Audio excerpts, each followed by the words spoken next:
Bonjour à toutes et à tous.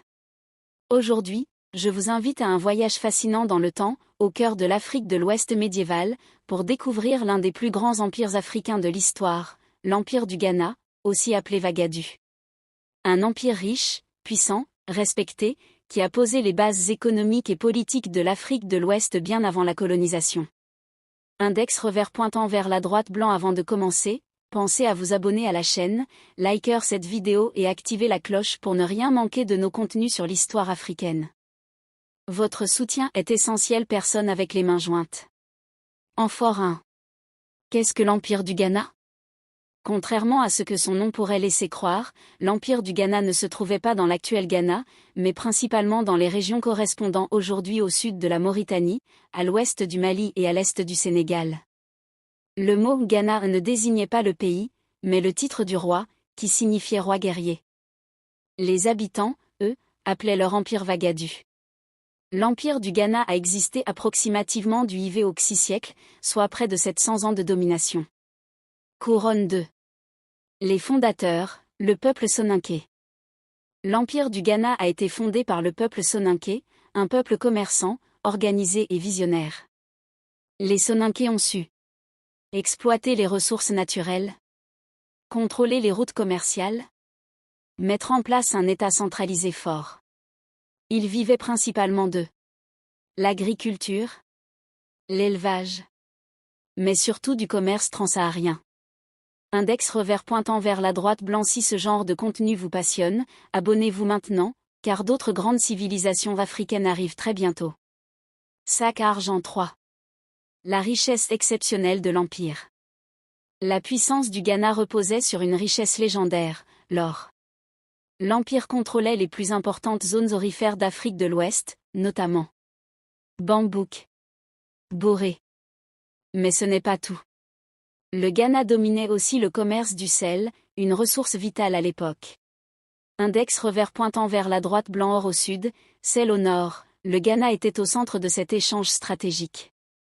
Chaque caravane qui traversait l'Empire devait payer une taxe à l'entrée, une taxe à la sortie. Résultat. Des coffres royaux pleins, une armée puissante, une administration solide. Les chroniqueurs arabes racontaient que le roi possédait des chiens au collier d'or, c'est dire l'abondance. Château européen 4. Organisation politique et militaire. L'Empire du Ghana était très bien organisé. Couronne le roi, Ghana. Chef suprême. Chef militaire. Juge principal. Protecteur des traditions. Il gouvernait avec l'aide de ministres, de chefs locaux, de conseillers. Épée croisée l'armée.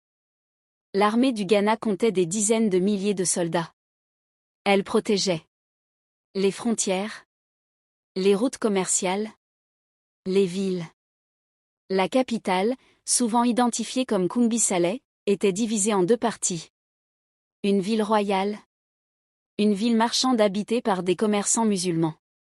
Mosquée 5. Religion et coexistence culturelle. À l'origine, les Soninké pratiquaient les religions traditionnelles africaines. Culte des ancêtres, respect des esprits, rites sacrés. Avec le commerce, l'islam s'est introduit progressivement, surtout chez les marchands, les savants, les administrateurs. Fait remarquable, le Ghana a pratiqué la tolérance religieuse. Musulmans et non-musulmans vivaient ensemble en paix, chacun libre de sa foi. Tableau avec tendance descendante 6. Le déclin de l'Empire du Ghana. Malgré sa puissance, l'Empire du Ghana a fini par décliner au VI siècle. Plusieurs causes. L'épuisement des mines d'or, les rivalités internes, la pression extérieure. L'expansion des Almoravides, un mouvement musulman venu du nord, a fortement affaibli l'Empire. Petit à petit, le Ghana perd son contrôle, jusqu'à disparaître politiquement, laissant la place à de nouveaux empires, comme l'Empire du Mali, l'Empire Songhai. Globe sur la zone Europe-Amérique 7. Héritage et importance historique. L'Empire du Ghana a laissé un héritage immense. Il a ouvert la voie aux grands empires africains. Il a montré que l'Afrique possédait des États organisés, riches et puissants. Il a prouvé que l'Afrique participait activement à l'économie mondiale médiévale.